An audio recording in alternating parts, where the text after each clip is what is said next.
गोरख धंधा तो हो पर गोरख धंधा ना हो। क्या कहा? गोरख धंधा तो हो पर गोरख धंधा ना हो। ये पंक्ति गुरुदेव की है, मैंने आपके सामने रख दी। आदत में आ गया है शुरुआत कुछ यूं करने की। महाराज जी गुरुदेव की पंक्ति सही, लेकिन समझ में तो आ नहीं रही है। गोरख शब्द में श्लेष है। एक गोरख का अर्थ है गोरख धंधे, मतलब जो अन्याय अनीति के धंधे होते ना, गोरख धंधे वो। और एक गोरख का धंधे का अर्थ है गो मतलब गाय, रख मतलब उनको पालन करना, रखना। तो आचार्य श्री जी ने कहा गोरख धंधा तो हो पर गोरख धंधे ना हो। मतलब आप गायों का पालन करना चाहें, डेयरी आदि वाला धंधा, पशुपालन वाला, वो करें, इसमें कोई बुराई नहीं है। जैनिज्म में इसको स्वीकार किया है, कर सकते हैं। लेकिन गोरख धंधा ना हो, मतलब काले धंधे ना करें जिसमें अन्याय अनीति से धन कमाया जाता हो। ये इस पंक्ति का अर्थ है। महाराज आप ऐसी शुरुआत क्यों करते हैं? तो गुरुजी ने हम लोगों को कई बार बताया, ऐसा करने से हमारी तर्कणा शक्ति बढ़ती है। ये गुरुदेव के शब्द हैं। और बुद्धि का पैनापन बढ़ता है। और कोई यदि कुछ कहता है तो हम खट से बुरा नहीं मानते, पहले ये सोचते हैं पता नहीं इसने किस अपेक्षा से कहा होगा। तो ये सारी चीज़ें हमारे व्यक्तित्व के विकास में काम आती हैं। इसलिए ऐसे शब्दों को सुनना, पढ़ना, बोलना ये हमारे लिए फ़ायदेमंद ही है, नुकसानदायक नहीं है। पंक्ति गुरुदेव की है, आपके सामने हमने रख दी। अब हम अपनी बात आपके सामने रखते हैं। एक बालक मेरे पास आया और आकर के बोलता है, महाराज जी जीवन जीने में आनंद नहीं आ रहा। बालक मतलब छोटा नहीं था, 24-25 वर्ष का था। महाराज जी मज़ा नहीं आ रहा जीने में, जी रहा हूँ बस। तो मैंने कहा ये 25 वर्ष का युवा यदि ऐसा बोलता है तो ये बहुत बड़ी बात हो गई, इसको तो सुनना समझना पड़ेगा। शास्त्र स्वाध्याय कर रहा था, शास्त्र बंद किया, कायसर किया। हाँ भैया, कोई शारीरिक समस्या है, कोई रोग है? नहीं महाराज जी, कोई रोग नहीं है, पूर्णतः स्वस्थ हूं। धन की कमी है, निर्धनता है घर में, ये कारण हो? नहीं महाराज जी, पैसे की कोई कमी नहीं है, संपन्नता भरपूर है। पढ़े लिखे नहीं हो सकता है ये कारण? नहीं महाराज जी, पढ़ाई कर रहा हूं, कॉम्पिटिटिव कोई एग्जाम है उसका तैयारी कर रहा था, लेकिन रस नहीं आ रहा, आनंद नहीं आ रहा, लगन नहीं है उसके प्रति। हो सकता है पिताजी ना हो? महाराज जी पिताजी हैं, माँ है, दादाजी हैं, दादी हैं, पूरा भरा पूरा परिवार है, सब कुछ है, फिर क्या समस्या है? महाराज जी जीवन में आनंद नहीं आ रहा, मतलब जीवन जी रहा हूं बस। कोई तो कारण बताओ भैया। उसने कुछ नहीं कहा। महाराज जी मुझे आप ही बताइए कि मैं क्या करूं। मंदिर जाते हो? जाता हूं, लेकिन महाराज जी जाता हूं बस। कुछ भी काम करता हूं तो उसमें जिसको अपन बोलते दिल से करना, ये नहीं हो पा रहा है। ठीक है, हमने सोचा रोगी अलग टाइप का है, धीरे धीरे पता तो करना पड़ेगा कि आखिर रोग क्या है। अब हमारे पास कोई MRI मशीन तो है नहीं कि भैया डाल दो पता चल जाएगा इसको क्या क्या है, निकल आएगा। तो ऐसे ही पूछ कर, जैसे डॉक्टर के पास जाते तो वो पूछते हैं कितनी बार गए, लघु शंका कितनी बार गए, जंगल पत्नी हुई कि मोटी हुई कि क्या हुआ, ये सब पूछ के पता लगा लेते। जीभ दिखाओ, आँख दिखाओ, कान दिखाओ, मुंह दिखाओ, दांत दिखाओ, तो पता चल जाता है। तो ऐसे क्वेश्चन करते करते करते करते मुझे पकड़ में आया कि वो जो बेटा था, और ये समस्या उसकी नहीं, प्रायः हम सभी की है, वो क्या था, उसके जीवन में उसने कोई लक्ष्य नहीं बनाया था। टारगेट क्या है महाराज जी, बस चल रहा है, कोई तो लक्ष्य होगा, कोई लक्ष्य नहीं महाराज जी, करना क्या है महाराज जी, जो हो जाए। जब तक हम अपने जीवन में लक्ष्य नहीं बनाएंगे तब तक हमें जीवन जीने का आनंद नहीं आएगा। हम उस लक्ष्य को पाने के प्रति स्वयं अपने अंदर से एक ऊर्जा उत्पन्न नहीं होगी। लक्ष्य है तो उसके प्रति हम पाने के प्रति अंदर से भाव होंगे और हम उसके प्रति बढ़ेंगे आगे और वो काम बनेगा, हमारे अंदर उत्साह शक्ति जागृत होगी उस लक्ष्य से। तो महाराज जी पूर्व का पुण्य नहीं होगा तो आप लोगों ने देखा होगा, सुना होगा, प्रवचनों में अथवा शास्त्रों में पढ़ा होगा, 2 प्रकार से तीर्थंकर बनते हैं। एक वे तीर्थंकर जो पूर्व जन्म में उन्होंने पुण्य संचय किया, तीर्थंकर प्रकृति का बंध किया। आजकल बच्चों की भाषा में कहें तो उन्होंने ऐसे सदकार्य किए जिससे तीर्थंकर वो बनेंगे, उन बरगड़ाओं को अपनी आत्मा के साथ आत्मसात किया, मिलाया। उनके 5 कल्याणक होते हैं। गर्भ कल्याणक होगा, आपको पता है कि 6 महीने पहले, ये सारी व्यवस्था आप सब जानते हैं, मैं बार बार उसको बताना नहीं चाहता, केवल इतना बताना चाह रहा हूं कि जो तीर्थंकर होते हैं एक प्रकार से, जो पहला प्रकार है, उसमें उनके 5 कल्याणक होते हैं। उनने पूर्व जन्म में ऐसे कर्म किए जिसके फल स्वरूप वो तीर्थंकर बनते हैं। ये हो गई एक बात। एक तीर्थंकर वे बनते हैं जो इसी भाव में यहीं पर हैं और वर्तमान में तीर्थंकर प्रकृति का बंध प्रारंभ करेंगे, मतलब ऐसे भाव करेंगे जिससे तीर्थंकर प्रकृति का बंध हो, मतलब तीर्थंकर बनने योग्य सामग्री को इकट्ठा करेंगे और उसी भाव में 2 कल्याणक अथवा 3 कल्याणक वाले तीर्थंकर बन जाएंगे। पंचम काल की व्यवस्था यहाँ की नहीं है, चतुर्थ काल जहाँ विदेश क्षेत्र वहाँ आज भी ये है। मतलब आपको तीर्थंकर बनना है तो आप उसी भाव में तीर्थंकर का प्रारंभ करें, प्रकृति का बंध करना, और उसी भाव में तीर्थंकर बनकर मुक्त हो जाएं। इससे मैं ये सिद्ध करना चाहता हूं, कोई ये कहे महाराज जी हमारा पूर्व का पुण्य नहीं है, तो ये उसका बहाना चलेगा नहीं। आप चाहें तो देश के प्रधानमंत्री बन सकते हैं अभी। महाराज जी कैसे? उसके लिए तो राजयोग चाहिए, राजयोग चाहिए। हमारे पास तो ऐसा पुण्य नहीं है कि हम राजयोग करें। तीर्थंकर के पास भी ऐसा पुण्य नहीं था। कौन से तीर्थंकर के पास? जो दूसरी टाइप के थे। उन्होंने उसी भाव में उस पुण्य को संचय किया और उसी भाव में तीर्थंकर बन गए।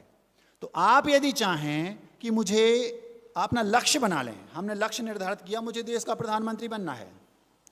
यदि आप लक्ष्य के प्रति पागल हैं, लक्ष्य के प्रति आप समर्पित हैं, आपको 24 घंटा आपका अपना केवल लक्ष्य दिखाई देता है, मैं दावे के साथ कह सकता हूं, और वो जज्बा है, वो लगन है, वो आपके अंदर उसको लक्ष्य को पाने के प्रति उत्सुकता है, मैं दावे के साथ कह रहा हूं आप देश के प्रधानमंत्री बन सकते हैं। जब एक चाय वाला बन सकते हैं तो आप तो चाय वाले से बहुत आगे हैं। आपके यहाँ कई चाय वाले आए होंगे, बनाने आते होंगे। वो तो चाय बना के दूसरों को बेचता था, हैं? हाँ, आप देश के प्रधानमंत्री, महाराज जी मैं बन सकता हूं। हाँ, आप भी बन सकते हैं, कोई भी बन सकता है। तो कैसे महाराज जी? आप अपना लक्ष्य बना लो, मुझे इस देश का प्रधानमंत्री बनना है। फिर क्या करो? शेष सारी चीजों को छोड़ दो और अपने दिमाग में केवल ये चीज फिट कर लो, मुझे तो केवल अपने लक्ष्य को पाना है। महाराज जी हमारे पास राजयोग नहीं है, पूर्व का पुण्य नहीं है, ये कहो तो क्या होगा? वर्तमान में हम वैसा पुण्य संचय कर सकते हैं जैसे उन तीर्थंकर ने किया। उनके पास पूर्व का पुण्य नहीं था, लेकिन उन्होंने वर्तमान में तीर्थंकर प्रकृति का बंध किया और उसी भाव में तीर्थंकर बन के भगवान बन गए। आप तो केवल प्रधानमंत्री बनने की बात कर रहे हैं। 3 प्रकार के लक्ष्य बनते हैं। मैं भूमिका बना रहा हूं, धीरे धीरे आ रहा हूं जहां ले जाना चाहता हूं। 3 प्रकार के लक्ष्य दुनिया में व्यक्ति बनाता है। यदि उसके पास लक्ष्य नहीं है तो वो कभी भी सफलता को पा नहीं सकता। वो कौन से 3 हैं? वो 3, एक होता है लौकिक लक्ष्य। सामान्य से हम जो जीवन में एक लक्ष्य बनाते हैं कि मुझे 50 वर्ष की उम्र तक इस लक्ष्य को पाना है, ये लौकिक लक्ष्य हो गया। एक लक्ष्य वो होता है जो पारलौकिक लक्ष्य होता है। जब मैं 60 वर्ष का हो जाऊंगा उसके बाद मैं सब कुछ अपने बच्चों को सौंप दूंगा और मुझे फिर अपनी आत्मा का कल्याण करना है। ये हो गया एक पारलौकिक लक्ष्य। उसमें मुझे क्या करना है, वो व्यक्ति अपना पूरा माइंड सेट कर लेता है। मैं 60 वर्ष का हो जाऊंगा, उसके बाद 2 प्रतिमा के व्रत लूंगा, 3 के लूंगा, 4 के लूंगा, धीरे धीरे धीरे योग्यता समर्थ हुई तो महाव्रत धारण करूंगा और मुक्त हो जाऊंगा। ऐसा जो चतुर्थ काल के थे। महाराज जी ये तो आज के जमाने की बातें हैं, सामान्य लोगों की। महापुरुष ऐसा नहीं करते थे। एक भी महापुरुष ऐसा नहीं है जिसने ऐसा ना किया हो। राम, उन्होंने अंत में महाव्रतों को धारण किया और उसी भाव में मुक्त हो गए। हनुमान, उन्होंने पूरा जीवन जिया, जीवन का लौकिक लक्ष्य बनाया और पारलौकिक लक्ष्य बनाया, उसको पाया और मुक्त हो गए, भगवान बन गए। वरांग राजा थे, ऐसे राजा नहीं थे सामान्य, महान शक्तिशाली राजा थे। उन्होंने अपना लक्ष्य बनाया, उस लक्ष्य को पागलों की तरह पाने का प्रयास किया, पाया और अंत में पारलौकिक लक्ष्य को पाने का प्रयास किया, पुरुषार्थ किया। या तो डायरेक्ट अथवा इनडायरेक्ट। डायरेक्ट मतलब उसी भाव में मोक्ष होगा, इनडायरेक्ट मतलब सर्वार्थ सिद्धि आदि में गए, आके एक भाव में मुक्त हो जाएंगे। इसके अलावा ऐसे 50 सैकड़ों प्रथमानुयोग के ग्रंथों में चरित्र पुराण जो हैं उनमें आप देख लो, जो भी उसका नायक होगा उसने लास्ट में यही किया और आखिर अपने लक्ष्य को पा लिया। ये 2 लक्ष्य मैंने आपके सामने रखे। एक होता है छोटा लक्ष्य, जो व्यक्ति उस बड़े लक्ष्य को पाने के लिए छोटे छोटे लक्ष्य बनाता है। जैसे माना कि आपने एक लक्ष्य बनाया, किसी बच्चे ने, मुझे सुप्रीम कोर्ट का जज बनना है, उसने लक्ष्य बना लिया। अब उस बालक का जो लक्ष्य था उसको पाना उसका मुख्य उद्देश्य है, मुझे इस लक्ष्य को पाना है और कुछ भी हो जाए मैं पाकर रहूंगा। हम लोग जब घर में थे, दीवालों पर एक ऐड लिखा रहता था, वो मुझे बहुत पसंद था शुरू से, बचपन से। यद्यपि वो अच्छी चीज का नहीं था, सिगरेट का ऐड था। उस पर लिखा रहता था, ब्रिस्टल एक सिगरेट आती थी, अब आती कि नहीं पता नहीं, मैंने कभी उसको देखा नहीं तो आप उसका गलत अर्थ लगाएं। उसमें लिखा रहता था, मैं जो चाहता हूं पाकर ही रहता हूं। वो गजब की पंक्ति थी। ये यदि हमारे जीवन में उतर गई कि मैं जो चाहता हूं पाकर ही रहता हूं, तो आप समझ लो कि आप स्वयं के लिए स्वयं को शिक्षित करने वाले व्यक्ति हो गए, किसी दूसरे को आपको शिक्षित करने की जरूरत नहीं है। इतना जज्बा उसके अंदर था, मैं जो चाहता हूं पाकर ही रहता हूं, पाकर ही रहूंगा। जिस व्यक्ति के अंदर ये भावना रहती है, मैं जो चाहता हूं पाकर रहता हूं, पाकर रहूंगा, उसे लक्ष्य को पाना नहीं पड़ता, लक्ष्य उसके पास आकर नतमस्तक हो जाता है। लो मैं आपके सामने खड़ा हूं।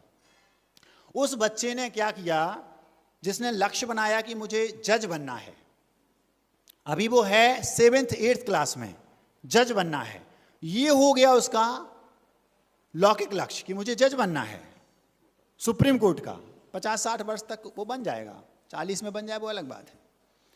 पारलौकिक लक्ष्य क्या बनाया, उसके बाद जब मैं बन गया, सारा जो हमारा टारगेट था वो हमने पा लिया, उसके बाद मुझे अपनी आत्मा के बारे में सोचना है, क्योंकि अब मैं सब कर चुका। बच्चे, पति पत्नी, उनको विवाहित करना, नाती पोते, घर संपदा, इज्जत ऐश्वर्य सब कुछ पा लिया, अब मुझे अपने बारे में सोचना है। ये वो पारलौकिक लक्ष्य उसने बनाया, उसको पता था मुझे क्या करना है, ये उसकी समस्या थी। तीसरा जो एक लक्ष्य है, जो उस बड़े लक्ष्य को पाने के लिए छोटे छोटे लक्ष्य बनाता, वो क्या, 8वीं कक्षा में है, टारगेट बना लिया मुझे सुप्रीम कोर्ट का जज बनना है। अब वो दूसरी कोई बातें उसके दिमाग में नहीं आती। कोई कहता है MBBS डॉक्टर, हाँ अच्छा है, कोई कहता है कि CA, हाँ बहुत अच्छा, मुझे तो सुप्रीम कोर्ट का जज बनना है। 8वीं कक्षा में है, छोटा लक्ष्य क्या कहलाएगा, मुझे अभी 8वीं कक्षा को पास करना है। 9वीं में आया, मुझे 9वीं कक्षा को पास करना है, लेकिन टारगेट में क्या है, मुझे सुप्रीम कोर्ट का जज बनना है। 8वीं कक्षा से सुप्रीम कोर्ट का जज कैसे बना जाता है, क्या क्या करना पड़ता है, कैसे बनते हैं, डायरेक्ट भी बनते हैं, इनडायरेक्टली भी बनते हैं, सारी की सारी चीजें उसके दिमाग में बस अभी से शुरू हो गई, मुझे सुप्रीम कोर्ट का जज बनना है। महाराज जी बड़ा लक्ष्य बनाया, छोटा लक्ष्य ना समझ लोग बनाते हैं। क्या कहा, छोटा लक्ष्य ना समझ लोग बनाते हैं। गुरुदेव का एक पंक्ति है, छोटा लक्ष्य बनाना एक बड़ा अपराध है। क्या कहा, गुरुदेव की पंक्ति है, ये मेरी नहीं। आचार्य श्री जी ने एक बार कहा, छोटा लक्ष्य बनाना एक बड़ा अपराध है। महाराज जी आप तो कह रहे हैं छोटे लक्ष्य भी बनाना चाहिए। उस बड़े लक्ष्य को पाने के लिए आपको छोटा लक्ष्य बनाना पड़ेगा। जैसे आपको दीक्षा लेना है, ये बड़ा लक्ष्य माना कि ये पारलौकिक की अपेक्षा में आएगा, अलौकिक की अपेक्षा में। तो क्या करना, तुरंत तो होगी नहीं, पहले मुझे व्रत लेना है, ये छोटा लक्ष्य है। लेकिन इस लक्ष्य का उद्देश्य मुझे बड़ा लक्ष्य पाना है, ये उद्देश्य हो गया। जैसे सत्य घटना है, प्रथम वर्ष की बात है, 12वीं के बाद प्रथम वर्ष, सागर की बात है। हरिसिंह गौर विश्वविद्यालय सागर में था। कैसे उस बच्चे के अंदर छोटे छोटे लक्ष्य को पाने के प्रति ललक थी, कैसे उसने उसको टारगेट बनाया और उसको पाने के लिए कुछ भी करना पड़े मैं करूंगा और उसको पाऊंगा। बहुत छोटा सा उदाहरण, यद्यपि उदाहरण आप नेगेटिव भी कह सकते हैं, लेकिन नेगेटिव देना मैं जानबूझ के रख रहा हूं, क्यों बताऊंगा। उस बेटे ने फर्स्ट ईयर की फीस भरनी थी, लाइन लगी थी। उस समय आज जो सिस्टम है फीस भरने का, वो उस समय सिस्टम नहीं था। उस समय तो एक 50-60 साल के दादाजी रहते थे, ठप्पा लगाएंगे, धीरे से साइन करेंगे और बड़े आराम से भर दिया, दूसरा ने दिया, घंटों लगते थे। आजकल तो खटखट वाले लोग हैं, 1 सेकंड में खटखट किया और अपना लो भैया हो गई। तो वो लड़का लाइन में लगा था, 300-400 बच्चों की लाइन लगी थी। वो बच्चा लाइन में लगा, 2-2.5 घंटे हो गए। 2-2.5 घंटे जब हो गए तो लाइन में लगे उसने सोचा आज ही मुझे फीस भरना है। क्या लक्ष्य बनाया, मुझे आज ही फीस भरना है। उस लड़के ने दिमाग लगाना शुरू किया। जैसे ही हम अपना लक्ष्य बनाते हैं, हमारे उस लक्ष्य के प्रति मुझे क्या करना है, ये बुद्धि में 50 चीजें एक साथ आने लगती हैं। जो उस लक्ष्य को पाने के प्रति ठीक हो उसको हम चुनते जाते हैं, जो गलत है उसको छोड़ देते हैं। अगर मैं इसको अपनाऊंगा तो शायद मैं लक्ष्य को नहीं पा पाऊंगा, छोड़ दूँ। इसको पा सकता हूँ, इसको पा सकता हूँ, इसको पा सकता। जैसे कवि जब कविता लिखता है तो हजारों शब्द उसके दिमाग में तैरते हैं, हर शब्द चिल्ला चिल्ला के बोलता है मुझे ले लो, मुझे ले लो, मुझे ले लो। वो कहता है नहीं, ये मुझे चाहिए, बस बाकी तुम चाहो। हजारों शब्द एक साथ तैरते हैं, मुझे ले लो, मुझे ले लो। वो कहता है मुझे इसको लेना बस। उस लड़के के दिमाग में हजारों शब्द आएंगे, हजारों बातें आएंगी, इससे मैं अपने लक्ष्य को पा सकता हूं, इससे मैं पा सकता हूं। लक्ष्य छोटा है लेकिन टारगेट बड़ा है, मुझे जज बनना है सुप्रीम कोर्ट का। उस लड़के को फीस भरनी थी, आज ही फीस भरूंगा, कुछ भी हो जाए, कैसे भी मैं फीस भरूंगा। 400 कुछ रुपए की फीस थी, चालान हाथ में था। जब उसने देखा अब केवल 20 मिनट बचे हैं और मुझे फीस हर हाल में भरना है, अभी 40 लड़के कम से कम मेरे आगे हैं, यदि 5 मिनट भी लगते हैं तो 4-5 लड़कों से ज़्यादा नहीं हो पाएगा, और फीस तो मैं भर के जाऊंगा चाहे कुछ भी हो जाए। ऐसा पागलपन आपके अंदर आ जाएगा, लक्ष्य आपके सामने आके खड़ा हो जाएगा, यकीन मानिए। उसने क्या किया, चारों ओर देखा, सारे उसी के साथ वाले पढ़ने वाले थे। धीरे से उसने बुद्धि चलाई और चक्कर खाकर गिर पड़ा। गर्मी के दिन थे, बहुत तेज धूप थी, चक्कर उसको आया नहीं था। ये हकीकत घटना है, सत्य घटना है, ये मत पूछना किसकी है। उसने क्या किया, चक्कर खा के गिर पड़ा। पीछे 2 लड़के खड़े थे, आगे 2-4 लड़के खड़े थे, उसने उसको उठाया और एक टेबल पर लेटा दिया। गर्मी तो थी, सब ने उसके ऊपर पानी डाला, हाथ पैर थपथपाए, और एक लड़के ने उठाया पैसा और जाकर वहां, कहां, खिड़की पर। लेकिन वो लड़का उनसे ज्यादा एक्सपर्ट था। उसने पहले अपना चालान दिया, सर वो उनको चक्कर खा के गिर पड़े हैं, आप अपना ये पहले ये भर दो जल्दी। और जैसे उसका भरा, अरे सर भूल गया, वो तो मेरा था, उसका तो ये है। समझ में आ गया। उसने अपना पहले भर लिया और उसका भर दिया, और जैसे ही 5-10 मिनट हुए उसको होश आया। होश तो था ही, ठंडक भी मिल गई, लोगों ने लेटा दिया। भैया आपको चक्कर आ गया था, चिंता मत करो, आपका फॉर्म वो भैया लेके, तब तक वो लड़का लेके आ गया। और वो धीरे से बोलता है, थैंक यू भैया। थैंक यू क्यों बोला, उसके कारण मेरा भर गया। समझ में आ गया। महाराज जी ये तो गलत बात है। गलत बात उसके लिए है जिसने लक्ष्य नहीं बनाया। महाराज जी ये तो चीटिंग है। इसीलिए मैंने ये उदाहरण दिया, जो लड़का अपने लक्ष्य को पाने के लिए गलत तरीका इस्तेमाल करता है फिर भी लक्ष्य को पा लेता है, उसकी लक्ष्य को पाने के प्रति समर्पण, निष्ठा, दृढ़ता कितनी होगी आप सोचो। और आप जानते हैं इस बात को कि कि कोई भी व्यक्ति कोई भी काम करता है, यदि उसके भाव अच्छे नहीं हैं तो पाप बंद होगा, पुण्य, और यदि अच्छे हैं तो पुण्य बंद होगा।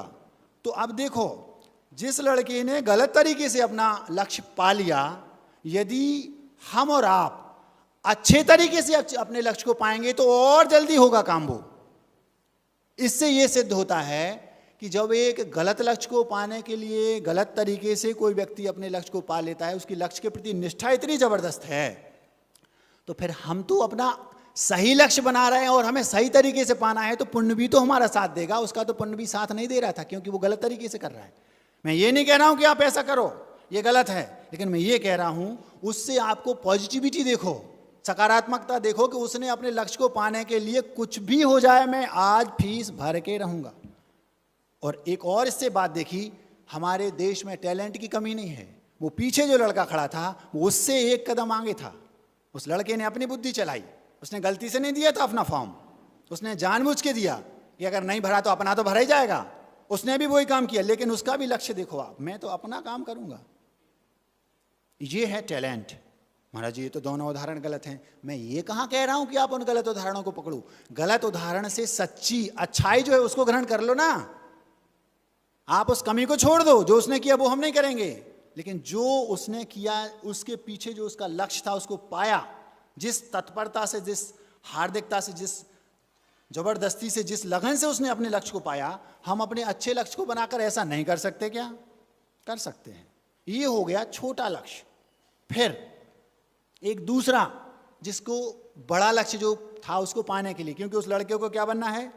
सुप्रीम कोर्ट का जज। ये उसके दिमाग में है और वो बनेगा, बन के रहेगा और बना भी, ये अलग बात है। यद्यपि ये उदाहरण जो है, जो लौकिक वाला है, ये काल्पनिक है, लेकिन वो बन नहीं सकता का ऐसा नहीं। अब एक दूसरा उदाहरण रख रहा हूं जो लौकिक क्षेत्र का है। वो क्या? एक बहुत सुंदर कन्या थी, देव शास्त्र गुरु के प्रति समर्पित थी, सुशील थी, अच्छे घराने की थी, सर्वगुण संपन्न थी, यूं कहना चाहिए। उसी नगर में एक लड़का रहता था। वो लड़का जैन धर्म का अनुयायी नहीं था। लड़का सुंदर था, सेठ जी का पुत्र था, लेकिन वो लड़का करता धरता कुछ नहीं था, क्योंकि उसके पिताजी बहुत पैसे वाले थे और संपन्न थे, रसूखदार थे। जैन धर्म का वो अनुयायी नहीं था। एक दिन उस लड़के ने उस कन्या को देखा, युवती को, मतलब उस बिटिया को, देखते ही बस उस पर मोहित हो गया। लौकिक लक्ष्य की बात कर रहा हूं। आप अपना लक्ष्य कुछ भी बना सकते हैं, अगर नहीं बनाया है तो बना लो, और अगर बनाया है तो पागलपन से उस लक्ष्य को पाने के प्रति समर्पित हो जाओ। आपको लक्ष्य को नहीं पाना पड़ेगा, लक्ष्य आपके कदमों में आके पड़ा रहेगा, ये गारंटी से बोल रहा हूं। क्या किया उस लड़के ने? उस लड़के ने उस पर मोहित हुआ और आकर के अपने पिता से बोलता है, पिताजी मैं विवाह करना चाहता हूं। आज ये कंडीशन आ गई है कि बेटा पिता से बोलता है मैं विवाह करना चाहता हूं। एक समय था जब पिता अपने पुत्र से डायरेक्ट नहीं, माँ अथवा और परिवार के जनों के सामने उससे बोलते थे, अब बेटा विवाह के योग हो गया है, इतना बोलते थे तो बेटा चुपचाप उठ के भाग जाता था उस समय। और आज वो बेटा बोलता है, पिताजी मैं विवाह करना चाहता हूं, मैं विवाह के योग हो गया हूं। पिताजी आज, जैसे उस समय बेटा सर नीचा कर लेता था, आज पिताजी को हो सकता है सर नीचा करना पड़ता हो। न धीरे से सर नीचा किया, ठीक है भैया कर लो। किससे करना चाहता हूं पिताजी? आप परेशान मत हो ना, मैंने कन्या ढूंढ ली है। अच्छा, कन्या भी ढूंढ ली है। एक समय था जब बिटिया गलती से भी अपने पिता की आंख से आंख मिलाकर ये सुन नहीं सकती थी कि बेटा तुम विवाह के योग हो गई हो। आज लड़का नहीं, बिटिया भी बोल देती है, पिताजी मैं विवाह करना चाहती हूं, और लड़का ढूंढ लिया है। और एक कदम आगे वो ये भी बोल देती है कि वो लड़का जैन नहीं है, ऐसा भी बोल देते हैं। मैं उस विषय को आपको आगे नहीं बढ़ा रहा हूं, घबराना नहीं, क्योंकि वो 2-3 दिन पहले बहुत बार हो चुका। उस लड़के ने जैसे ही पिताजी से कहा, पिताजी मैं विवाह करना चाहता हूं और बिटिया मैंने देख ली है, तो पिताजी बोलते हैं बताओ भैया कौन है, मैं क्या करूं? आपको मैं जैसा बताता जाऊं वैसा करना है। कौन बोल रहा है? बेटा बोल रहा पिताजी से। जो काम पिताजी बेटे से बोलते थे, समय बदल गया है महाराज, पुराने जमाने की बातें मत करो। ठीक है भैया, क्या करना है? वो फलाने फलाने सेठ की बिटिया है, आपको उनके घर जाना है और उनसे मेरे रिश्ते की बात करनी है। लौकिक लक्ष्य की बात कर रहा हूं, ध्यान रखना। ठीक है। पिताजी सोचते होंगे मन में कि क्या जमाना आ गया है, हो सकता है मॉडर्न हो तो ना भी सोचते हो, लेकिन आपको एक बार ये बात सोचनी तो पड़ेगी कि ऐसा हो क्यों रहा है। मैंने इस बारे में सोचा कि ऐसा हो क्यों रहा है, अंतर क्या आ गया? सूरज वहीं से निकलता है, वहीं डूब रहा है, सब कुछ वही है, देवशास्त्र गुरु मुनिराज ये सब कुछ जब वही है, तो ये अंतर आ कैसे गया कि जो बात पिता को पुत्र से बोलनी थी वो पुत्र पिता से बोल रहा है, जो बात पिता पुत्र से बोलने में संकोच करता था वो बात पुत्र पिता से बोलने में संकोच नहीं कर रहा, बल्कि पिता को सुनने में संकोच हो रहा है। इतना अंतर क्यों आ गया? तो सोचा क्या कारण है, पता चला कारण ये है, एक जमाना था जब परिवार संयुक्त रहता था। संयुक्त परिवार में पुत्र हो गया तो पिता दिल से तो पुत्र को चाहते थे, लेकिन अपने पिता के सामने अपने पुत्र को गोदी में लेने में उनको लज्जा आती थी। ये मैंने अपनी आंखों से देखा है। उन्हें अपने पुत्र के प्रति स्नेह तो भरपूर रहता था, लेकिन वो अपने परिवार के सामने अपने बेटे को अल बेटा खिलाने में लज्जा आती थी। आप सब सोच लो, देख लो, याद कर लो। आज क्या हुआ?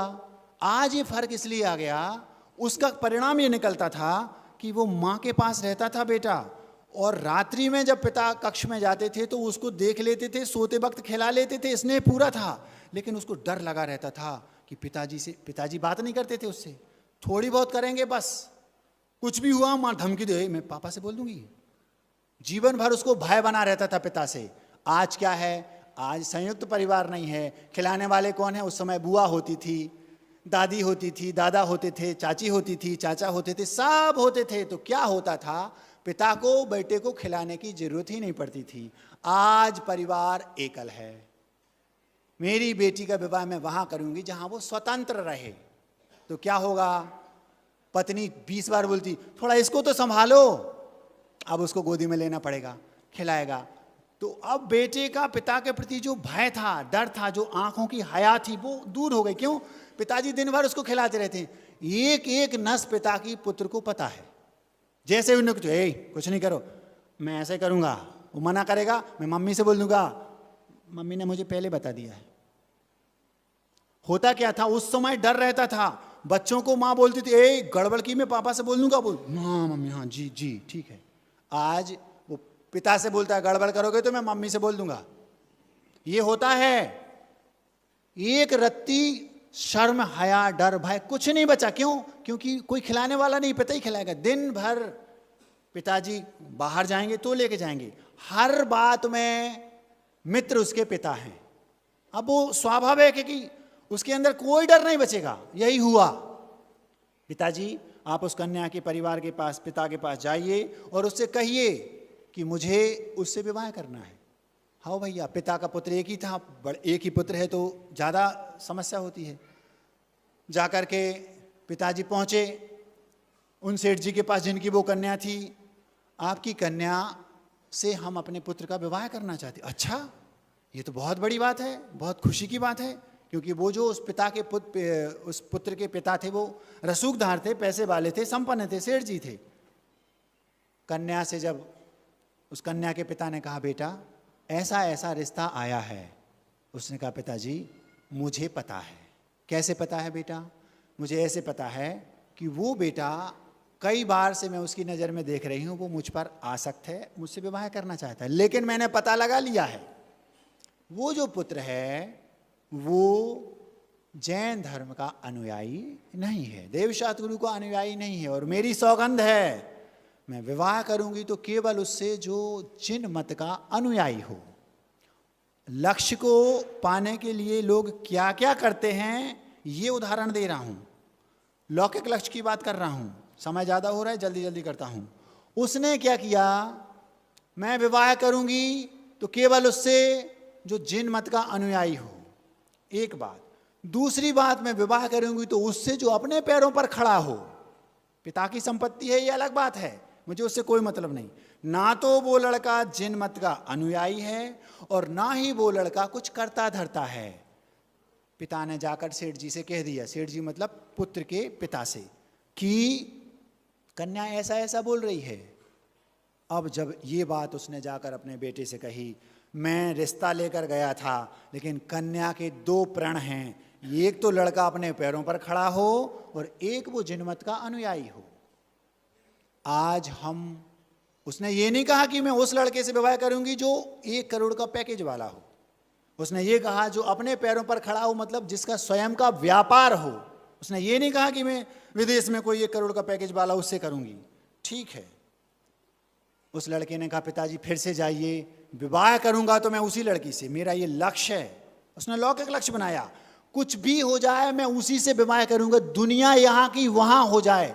उसने ऐसा लक्ष्य बनाया और उस लक्ष्य को पाने के प्रति पागलों जैसा दिन रात केवल एक ही दिमाग में, मैं विवाह करूंगा तो उसी लड़की से। पिताजी परेशान, जब बहुत अति हो गई, पिताजी जब घबरा गए, पिताजी बोले एक काम करो, जब तुमने ठान ही लिया है तो फिर मैं तुम्हें सलाह देता हूं, ऐसा करो जैन धर्म को अपना लो। ठीक है पिताजी, पर मैं दिल से नहीं अपना पाऊंगा। उसकी जरूरत नहीं है, ये सत्य घटना है। सत्य मतलब शास्त्रों की घटना, सत्य मतलब मेरी जीवन के सामने सत्य घटा हो, ऐसा नहीं। कुछ नहीं, कुछ समय हुआ और उसकी दूसरी भी शर्त है कि आपको अपने पैरों पर खड़ा होना है। ठीक है पिताजी। उस लड़के को अपने लक्ष्य को पाने के प्रति इतनी लगन थी, ऐसा जुनून था कि उस लड़के ने उसी दिन से कसम खा ली। पिता और पुत्र दोनों रोज मंदिर आने लगे और जिनेंद्र भगवान की घंटों पूजन करने लगे और स्वाध्याय भी करने लगे और प्रवचन सुनने भी जाने लगे। अंदर से नहीं, केवल मुझे अपने लक्ष्य को पाना है। सोचो आप, जो व्यक्ति अपने लक्ष्य को पाने के प्रति इतना पागल होता है वो लक्ष्य को पाके रहता है। जब 1-2 वर्ष बीत गए, दुनिया कहने लगी ये तो सच्चे जैन हैं, और उस लड़के ने उसी दिन से अपना नया कारोबार शुरू किया। क्यों? पैसा कमाना उद्देश्य नहीं था, मुझे अपने पैरों पर खड़ा होना है, क्योंकि उसको बताना है कि मैं ऐसा हूं।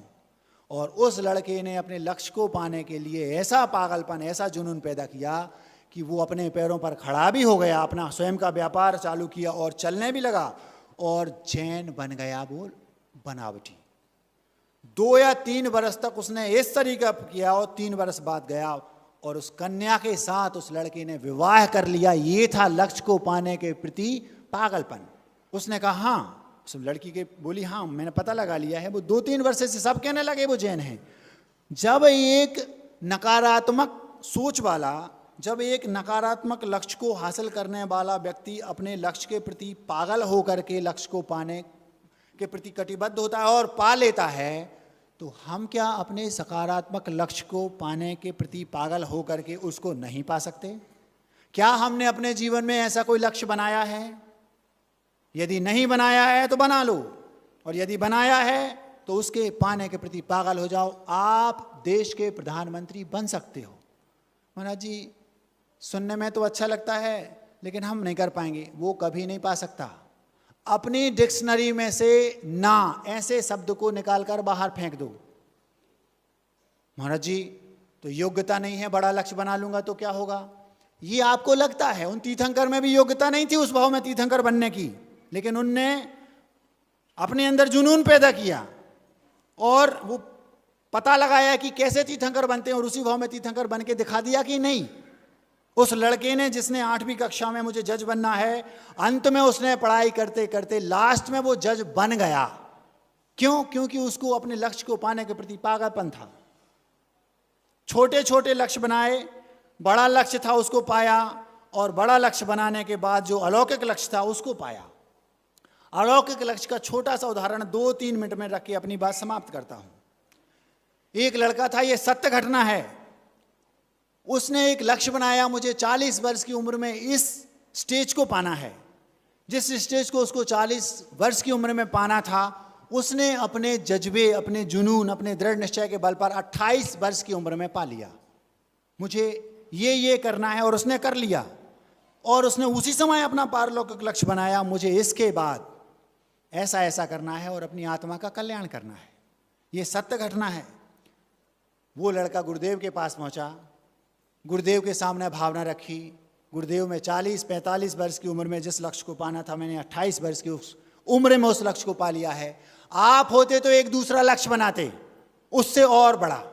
यदि वो भी पा लेते तो उससे और बड़ा एक तीसरा लक्ष्य बनाते, और ऐसा बनाते बनाते एक दिन आयु आपको बना देती, कर्म आपको बना देती और आप दुनिया से विदा हो जाते। विदेशों में आज यही हो रहा है। उनके पास छोटे छोटे लक्ष्य तो हैं, लौकिक लक्ष्य भी हैं, उसको वो पा भी लेते हैं और दूसरा लक्ष्य बना लेते हैं। जैसे उनने 50 वर्ष की उम्र में मुझे ये पाना है, ये लक्ष्य बनाया और पागल होकर के उस लक्ष्य के पीछे भागे और उसको पा लिया। अब मैं क्या करूं? एक नया लक्ष्य बनाओ। अब मुझे टाटा बिरला बनना है। मान लो वो भी बन गए तो और नया बनाएंगे, चक्रवर्ती बनना है। उदाहरण दे रहा हूं। फिर क्या करो? जो लौकिक लक्ष्य पा लिया उसके बाद फिर तो हमें एक पारलौकिक लक्ष्य बनाना है, अलौकिक लक्ष्य बनाना है, ये रखो। उस लड़के ने जाकर गुरुदेव से कहा, गुरुजी मैं अपनी आत्मा का कल्याण करना चाहता हूं। ये सत्य घटना है, 2 मिनट में आपके सामने रख रहा हूं। जैसे ही उस लड़के ने गुरुजी के सामने बात रखी, गुरुदेव ने उसे ब्रह्मचर्य व्रत दे दिया और वो घर आ गया। शुरुआत हो गई, एक एक स्टेप। अब मुझे क्या करना है? ब्रह्मचर्य व्रत लेने के बाद कुछ समय बाद उसे पता चला कि वह लड़का दीक्षा के अयोग्य है। शारीरिक ऐसी परिस्थिति है कि वह दीक्षा नहीं ले सकता। जैसे उसे पता चला, उसने सोचा अगर गुरुदेव को बताऊंगा तो गड़बड़ हो जाएगा, फिर कभी दीक्षा नहीं हो जाएगी। और उसने लक्ष्य बना लिया था कि मुझे दीक्षा लेनी ही है, दुनिया की कोई ताकत मुझे अपने इस अलौकिक लक्ष्य से दूर नहीं कर सकती, मैं उस लक्ष्य को पाकर ही रहूंगा। उसने 1 नहीं, 2 नहीं, 3 नहीं, 50 बड़े बड़े डॉक्टर्स से बात की। क्या शल्य चिकित्सा हो सकती है? नहीं।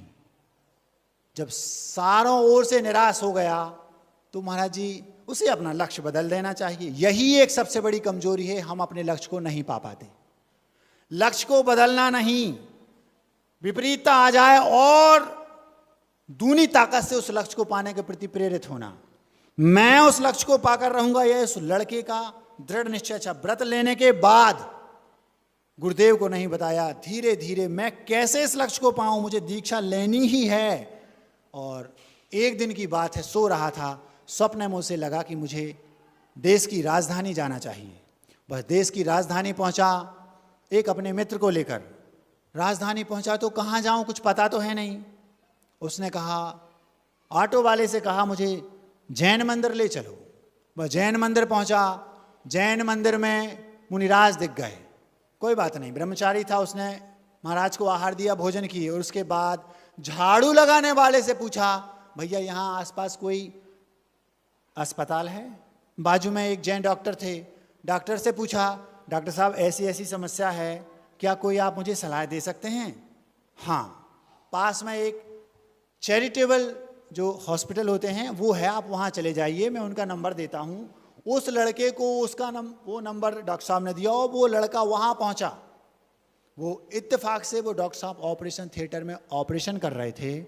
वो डॉक्टर से उनकी इतनी मित्रता थी कि वो उसमें से 2 मिनट के लिए बाहर आए, उसकी बात सुनी और कहा अगर 15 मिनट के अंदर अंदर आप वहाँ जा सकते हैं जिनके पास मैं भेज रहा हूँ तो चले जाओ। एक तीसरे डॉक्टर के पास भेजा, उनका नाम था, उस लड़के ने मुझे बताया, गुप्ता जी, रिची गुप्ता। बहुत माने हुए वो डॉक्टर थे। विदेशों में प्राय वो रहते थे, भारत में कम रहते थे, ऐसा उन्होंने मुझे बताया, उस लड़के को बताया। वो लड़का 15 मिनट में उनके पास पहुंचा, बात की तो उन्होंने कहा हाँ आज तक ये काम किया नहीं, लेकिन हो तो सकता है, लेकिन जान भी जा सकती है। क्या कहा? जो आप चाहते हो वो मैंने किया नहीं आज तक, हो तो सकता है लेकिन जान भी जा सकती है। उस लड़के ने उस डॉक्टर से क्या कहा? डॉक्टर साहब, जुनून देखिए आप उसको, लक्ष्य को पाने का, अलौकिक लक्ष्य। उसने कहा, डॉक्टर साहब यदि आपने ये शल्य चिकित्सा कर दी और काम हो गया तो मेरी दीक्षा हो जाएगी, तो मेरा जीवन जीना सार्थक है। और यदि आपने नहीं किया तो जान तो गई सी है। बिना दीक्षा के जान और बिना जान एक ही बात है। शायद आप लोग बात को समझ नहीं पाए। क्या कहा? फिर से कहता हूं, डॉक्टर साहब यदि आपने ये कार्य कर दिया और मैं बच गया तो मेरी दीक्षा हो जाएगी, और दीक्षा हो गई तो जान में जान आ जाएगी, और यदि मैं लौट जाऊं तो दीक्षा होगी नहीं, और बिना दीक्षा के जीना ना जीना बराबर है। आप तो कर दो, चिंता नहीं करो, काम होगा, क्योंकि उसका लक्ष्य के प्रति पागलपन था। इतनी बड़ी बात डॉक्टर बोल रहा है कि जान जा सकती है, उसका लक्ष्य के प्रति ऐसा पागलपन था, मैं अपने लक्ष्य को पाकर ही रहूंगा, दुनिया की कोई ताकत मुझे रोक नहीं सकती। जब लक्ष्य अच्छा है तो सारी कायनात आपके लक्ष्य को आपको तक पहुंचा दे, इसका प्रयास करती है। हुआ यही, उस डॉक्टर ने कहा सुबह ही करूंगा, मुझे दूसरे दिन विदेश जाना है। जैसी आपकी इच्छा, घर के लोगों को बुलाओ। बोलना नहीं डॉक्टर साहब, अगर बता दोगे तो गड़बड़ हो जाएगी। तो भैया जान चली गई, जान चली जाए तो छोड़ देना, कोई ना कोई आग लगा देगा, क्योंकि मैं तो चला जाऊंगा, जो मैं हूं उसको जलाने की जरूरत नहीं, मैं तो भाग जाऊंगा ऊपर, और जो है ये मैं हूं ही नहीं, लगा दो आग, मुझे क्या लेना देना, आप तो रोड पे फेंक देना, कोई ना कोई लगा देगा, चिंता नहीं करना। ये उस बेटे के, उस ब्रह्मचारी के शब्द थे। और जैसे उसने बोला, दूसरे दिन डॉक्टर साहब आए, उस लड़के को जिसको ऑपरेट करना था उसका हौसला देखकर उनने, क्योंकि वो उसको बेहोश नहीं किया गया था, केवल एक एनेस्थीसिया पीछे लगा दिया ताकि वो अनकॉन्शियस जैसा हो जाए। जब वो शुरुआत थी, उस डॉक्टर ने उस ऑपरेशन थिएटर में उस लड़के के, उस ब्रह्मचारी के पैर छुए और काम किया, और 2, 2.5, 3 घंटे के बाद बोलता है आप स्वस्थ हैं और आपका काम हो गया। आज वो लड़का मुनिराज है। इसे बोलते हैं अपने लक्ष्य के प्रति पागलपन। महाराज हम नहीं बन सकते प्रधानमंत्री, ऐसे लोगों को सुनना नहीं चाहिए। नकारात्मक लोगों की मित्रता नहीं करना, नकारात्मक सोच वालों को अपने पास मत रखना। ऐसी कोई लक्ष्य नहीं है जिसे आप पा नहीं सकते। आप चाहें, आत्मा में अचिंत महिमा है, आत्मा की शक्ति अनंत है। आप चाहें तो तारे तोड़कर ला सकते हैं, आप चाहें तो चांद के साथ बैठकर भोजन कर सकते हैं। आपका लक्ष्य होना चाहिए। विपरीतता आएंगी, उसमें ऐसी परेशानियां आएंगी जहां लगेगा रास्ता बिल्कुल बंद है। जहां रास्ता बंद हो जाता है वहां उनको हौसला मिलता है जिनकी लक्ष्य पर ही केवल नजर होती है। वे लोग कभी भी सफल नहीं होते जिनने अपने जीवन में लक्ष्य नहीं बनाया। मैं आपसे पूछना चाहता हूं, आपने अपने जीवन में लक्ष्य बनाया है? महाराज हमने छोटा लक्ष्य बनाया है। कोई बड़ा लक्ष्य बनाया है तो छोटा लक्ष्य ठीक है। अगर केवल छोटा लक्ष्य बनाया है तो छोटे लक्ष्य वाले मुझे और मेरे गुरुदेव को पसंद नहीं है। लक्ष्य बनाओ बड़ा, उसको पाने के लिए छोटा बनाओ। और एक अंतिम और जो सबसे ज्यादा जरूरी है वो है पारलौकिक लक्ष्य, जिससे मेरी आत्मा का कल्याण कैसे हो ये बनाओ। यदि नहीं बनाया है आज ही बना लो, और अगर बनाया है तो पागलों की भांति उसको पाने के लिए पागल हो जाओ। लक्ष्य आपको नहीं ढूंढेगा, आप लक्ष्य को नहीं ढूंढेंगे, लक्ष्य आपको ढूंढेगा। ये निश्चित कर लो। वो बालक आज गुरुदेव के टीम में सदस्य है, मुनिराज है, वो आप ध्यान रखना। ये है लक्ष्य को पाने के प्रति पागलपन। पूरी दुनिया में हर व्यक्ति ने कहा हो ही नहीं सकता, और वो कहता था हो नहीं सकता, ऐसा मेरी डिक्शनरी में शब्द ही नहीं है, होकर ही रहेगा। और उसने वो कर दिखाया, और आज वो मुनिराज है। समय आपका हो गया है। आप अपना लक्ष्य बनाइए और लक्ष्य के प्रति पागल हो जाइए। लक्ष्य आपके चरणों में आकर, कदमों में आकर कहेगा मैं आपके सामने खड़ा हूँ। बातें बहुत सारी हैं। उस बच्चे को बात समझ में आ गई, और हो सकता है उसने अपना लक्ष्य बना लिया हो। नकारात्मक लक्ष्य को बना करके कोई पा सकता है, आपको तो अपना बुद्धिपूर्वक सकारात्मक लक्ष्य बनाना है। यदि फिर भी नहीं पा पाते तो आप ये समझिए कि कहीं ना कहीं पाने के प्रति कमी है। असफलता यह बताती है कि सफलता का प्रयास पूरे जिद्दत से नहीं किया गया। पुनः प्रयास कीजिए।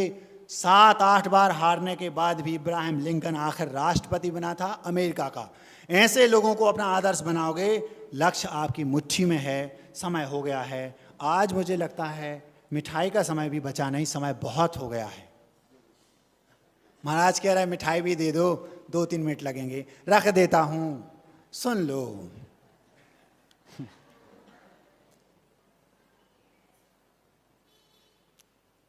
ये गुरु 3 रतन के धारी। 3 रतन मतलब सम्यक दर्शन, सम्यक ज्ञान और सम्यक चार। ये गुरु बोले तो आचार्य मतलब विद्यासागर। ये बुंदेलखंड में एक नारा चलता है, आचार्य मतलब हर ऑटो पे पीछे लिखा है, वहां जाके देखना कभी आप सागर में, वहां लिखा है आचार्य मतलब विद्यासागर। ये गुरु तीन रतन के धारी, रात दिना निज आत्म ध्यावें, महिमा परमात्म की गावें, मुक्ति की तैयारी। ये गुरु तीन रतन के धारी, दिखने में तो सीधे साधे। अच्छा सी कितने सीधे साधे हैं? हैं नहीं, दिखते बस हैं। जितना आप उन्हें सीधा समझते हो उतने वो हैं नहीं, उतने नहीं, बिल्कुल नहीं हैं। और उनसे ज्यादा सीधा इस दुनिया में कोई नहीं है, ये भी ध्यान रखना। दिखने में तो सीधे साधे, देखो कहते करें ना वादे।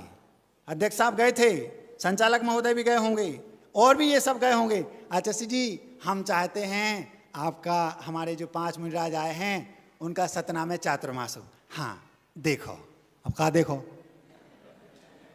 हाँ माने कि ना, कोई वादा नहीं करेंगे। दिखने में तो सीधे साधे, देखो कहते, देखो, हाँ देखो, दिखने में तो सीधे साधे, देखो कहते करें ना वादे, जाए इनकी होशियारी। ये गुरु तीन रतन के धारी। ये सुनते हैं सबकी अर्जी।